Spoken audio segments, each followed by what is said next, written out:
and welcome to So You Think You're Awake, the show about dreams and their meanings. I'm Michael Sheridan. Today we have Laurel from Salem, Oregon in the hot seat.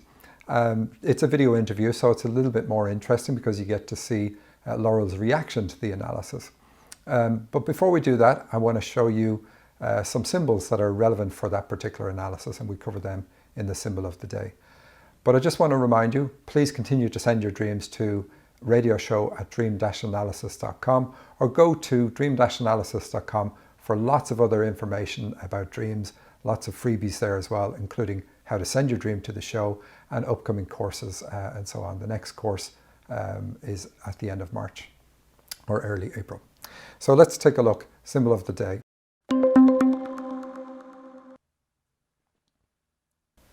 Loretta Lynn, and indeed her black hair, features in today's dream.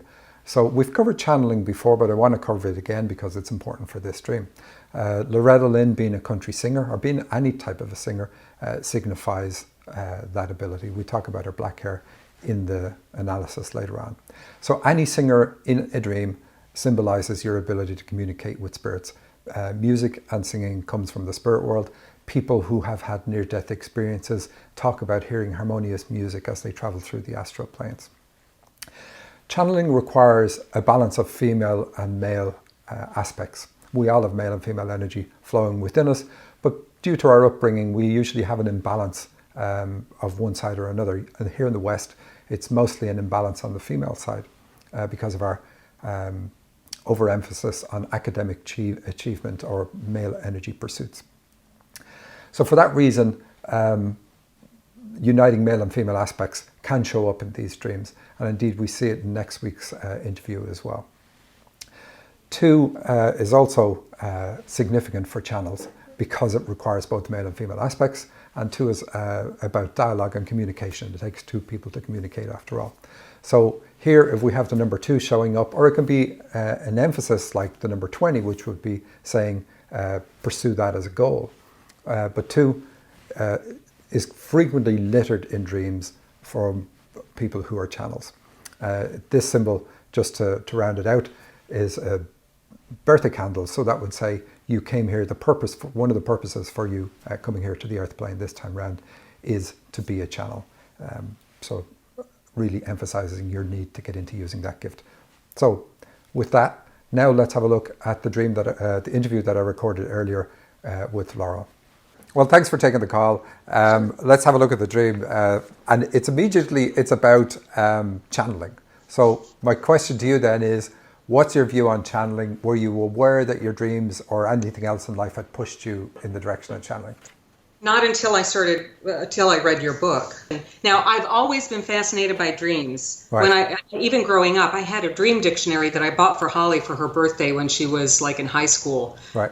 Because I was so fascinated by it. But at that point, she really was not. But it wasn't anything like your book. Right. But it did have actually some pretty good insight for me that made me say, okay, there's really something going on here. But it was very limited. Yeah.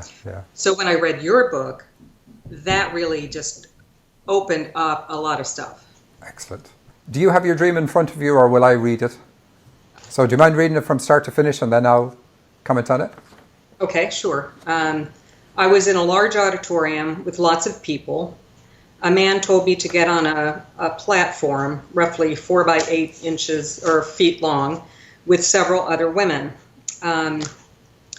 We were each to sing a song when suddenly the platform shot up into the air about 15 to 20 feet on very flimsy, skinny supports. There were no railings, and I was fearful of falling off. Suddenly the other women were gone, and I stood alone when the platform wobbled front then back as I tried desperately to restore balance, to no avail, as the whole thing slowly flopped forward, but amazingly, I landed gently and safely on the ground.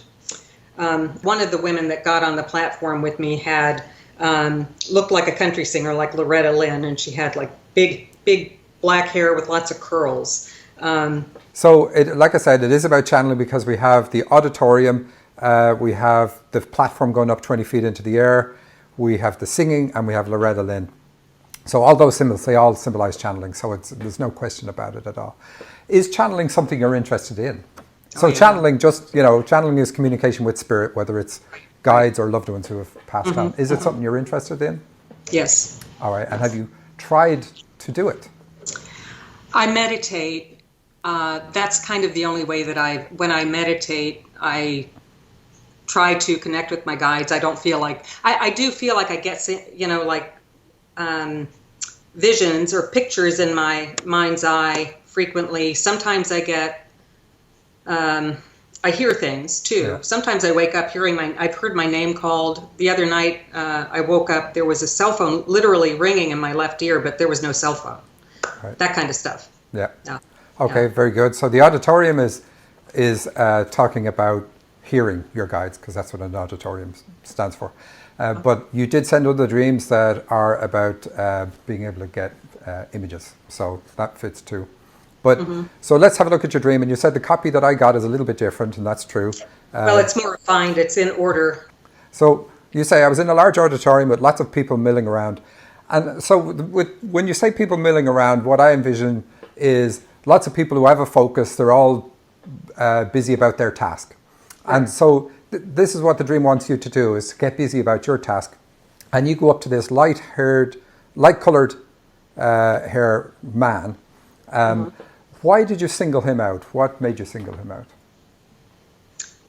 It was as if I was supposed to, it was obvious I was supposed to connect with him. I don't know if I intended to connect with him, but he was there, and he was in this place where he was collecting a few people to get on this platform. And I just went up to him and he said, "Get up there." And I said, "Okay." And I did. That's all. All right, perfect. So he's a guide in the dream.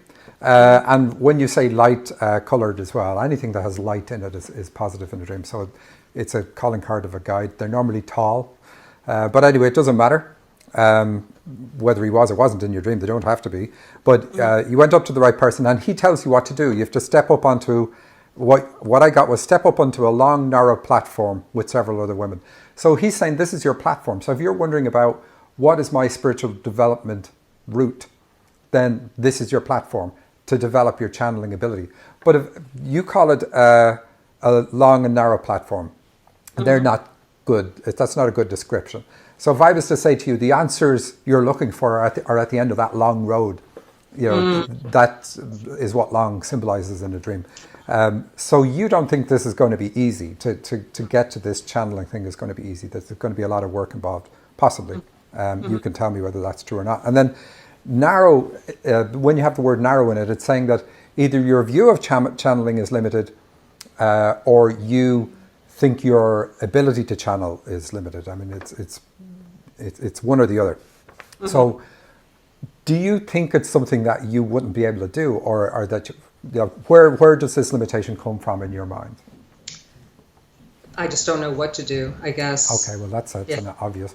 And you said it's all, when you described it earlier, you said it was 4 foot by 8 foot. So the 4 is the same as limitation. That's what that number symbolizes. So it's the same as narrow. And 8 is about expansion through the heart, which is what your female side is about. And you said this is all, you said there was lots of other women there as well. Yeah. So it is encouraging you to develop your female aspect, because that's how you're going to get this. And just put that. So let's see, with several other women we did that. One of the women had big black hair with lots of curls, like Loretta Lynn. So Loretta Lynn, what does she mean to you? Do you like her music? Oh, I'm fascinated by her. Yeah, she's pretty. I admire the woman because of where she came from and all that. That's more significant then. That's why she's in the dream. Why do you admire her? Did she have to persevere? Yes, yeah. She made something of herself in spite of her stark upbringing, and I get the I mean, I never heard anything bad about Loretta Lynn. Okay, all right. So that's really good. That's very encouraging. So if you see that she persevered and she made something for herself, and consider back when she did it, it wouldn't have been as easy as it is today either, regardless of where you come from. But because you point out the big black hair, this is saying that you have fears about doing this, but they're more thoughts than anything else. But it's really saying, despite that, look, persevere and go through it, because you've seen women who have shone when they've gone after what they're meant to do.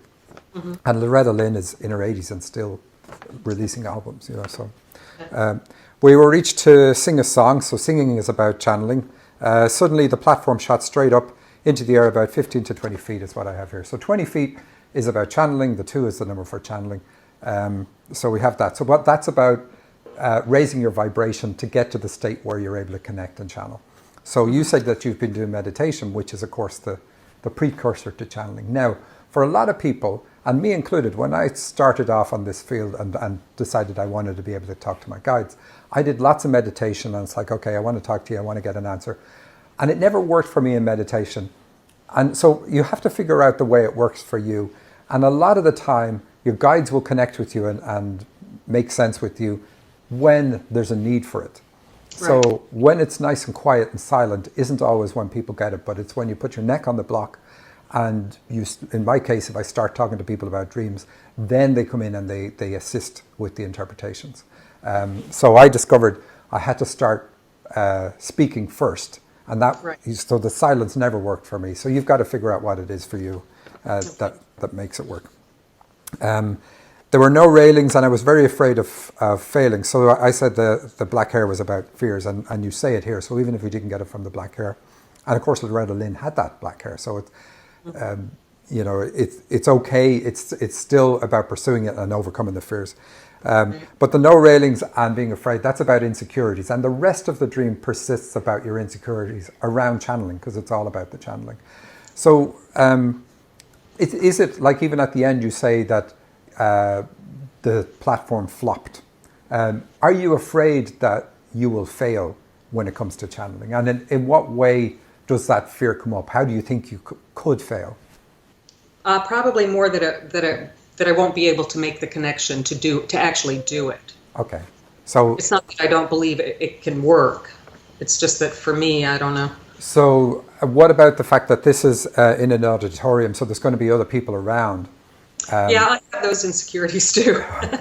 So Yeah, like putting my neck out there, like having people have expectations of me and then disappointing them. so that's more revealing about you than it is about you using the gift, you know. So you would probably be that way about everything. You want it to be kind of perfect and flawless on the first attempt, you know. So your very first painting, for instance, should be able to hang beside the Mona Lisa. You know, so you need to go easier on yourself. So what this dream actually does, and this is what a lot of dreams do, is they get us to face our fears. So your fear is getting up there, literally shooting up into the air and failing.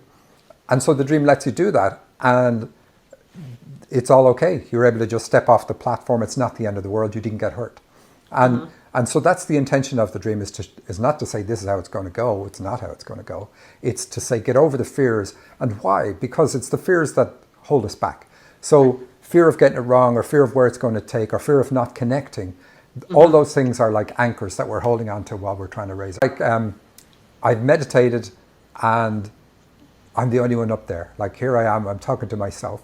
So, and you look to the left. So that the left is about the past. So this is saying that you've done this. And so you're looking at this and saying, I've already done this and I haven't made the connection. So what do I do now? And that's a fair enough question. But I think you alluded to the fact that you had done that before. Is that true? Right. Okay. Yes. In spite of my desperate efforts to center my balance and keep it steady. And of course, this is about centering yourself, all to do with female energy, because of the women in the dream, and keep it steady. To my horror, the entire platform flopped slowly forward, and big emphasis on flopped, that word, and down to the ground. But you were surprised to land very gently and able to step down without falling. And then you say you never got to sing. So, so what do you do from here? You overcome your fears. And that's the big thing in the dream. You need to overcome your fears and realize that a lot of this is about the fun of the connection. It's absolutely fantastic when you connect with your guides, find out what your life is about, check on little things, you know, and then see that they happen. It's really, really good. But one thing to realize is when, like, we come from the spirit world, we're spirits in the spirit world, and our whole intention in coming here is to increase our awareness of who we are. Now, we want to do that in the spirit plane too, and the only way we can do it, I mean, is to let go of our fears and raise our vibration. So we're trying to raise our vibration on the spirit plane too. And much like it is on the physical plane, where a lot of people are unaware of the fact that the spirit's around, and yet another group of people are talking to the spirits without any difficulty whatsoever and can get information. So how can there be two groups like that? Well, these groups also exist on the spirit plane. So the whole idea of raising your vibration is important in both planes, because we can't connect with the things at the higher vibration until we raise our vibration. It's almost like they're completely invisible to us. So the practice of overcoming your fears and raising your vibration on a regular basis on the physical plane is extremely practical for here, but also for when you're in the spirit world, because that's something that we need to do there as well. And so it's like there's many steps. It's not a clinical thing, but there's many different levels of vibration, and we've fallen pretty far down the ladder. So, you know, anything you do here, any practice you have of breaking through while you're here, it's not just for while you're here, it's also useful for when you're on the other side as well. Right. But anyway, the rest is like the rubbery stilts, the wobbling back and forth, trying to keep it steady and failing, the flimsy platform. They're all about your view of attaining and keeping the connection. So that's what you need to overcome. Does that analysis help you in any way? Does it reveal anything to you that you weren't aware of? It clarifies that I about the channeling gift. So how does one raise their vibration? I know facing your fears and that sort of thing. Are there other things that you... Yes. Work on issues around your female aspect, because you've got all the women on the platform in the dream, and then they're not there later on. So anything that causes you to be... So we can tell from this that you would be very self-critical. I would look at the female side, because you said it was an 8-foot-long platform. That's all about expanding yourself through balancing your heart. That's what that number means. So look at your mom and look for how much of a perfectionist she was, and how much of that you copied. And so here's what happens when we copy that. When we're subjected to it, we end up being very self-critical. I mean, yeah, people will notice it because we're critical of them maybe, but the person who gets it the most is us. We beat up on ourselves the most. So you need to figure out where that's really come from, and where it shows up in your life, and then look at the age when you really started it, when you were most influenced by it, and do something to eliminate that and go easy on yourself. And then you won't have these insecurities around it. Does that help? Yes. Yeah, it does. Actually, quite a bit. Okay. Thank you. And it's very straightforward. I mean, we're meant to pick up these insecurities. So that part of your life has meant to have happened. The perfectionism, that's meant to have happened. What we don't do as Westerners is we don't have a ritual where we become adults and we eliminate all the influence, the negative influence our parents have on us. So our parents in the Western world treat us like children all the way till the day they die or the day we die. And that's not normal. It's not therapeutic for spiritual development. So there is a point where we should be cutting ourselves free from negative influences, only the negative influences, because they've achieved their role of bringing us to the stage where we can start going after our own goals. And eliminating just the negatives, is part of the intention of our life purpose. So we're meant to pick them up. It's not that they failed us in any way. They successfully give us this in your case, give you this self-critical nature, because you already had it in the spirit plane. And by picking it up here and then working on it and eliminating it and going easy on yourself, then you will release some of the anchors, and you can get to the point where you're just channeling all the time, which is what you're going to do. I would love that. That'd be cool. All right. Well, thanks very much for doing the dream in this format. All right. Really appreciate it. I just do want you to know that you're just making a huge difference in the world, but in particular our family. We've learned so much just from reading your book, and then Holly taking your course, and she shares all of that with me, and it flows over to our other daughters as well, and it's just really wonderful. It's so great. Thank you. So that's our show for this week. I hope you enjoyed it. Please hit the like button and subscribe on YouTube. Do remember, send your dreams to radioshow@dream-analysis.com and indicate when you're sending the dream in if you would like to be featured in a video or an audio call. I will also be doing dreams in the old format where I'm just show the dream and give the analysis without interaction with the dreamer. But remember, in those cases, I quite often interact with the dreamer outside the show so that we get a rounded picture of what's going on in their life. That's it for this week. Thank you very much for watching.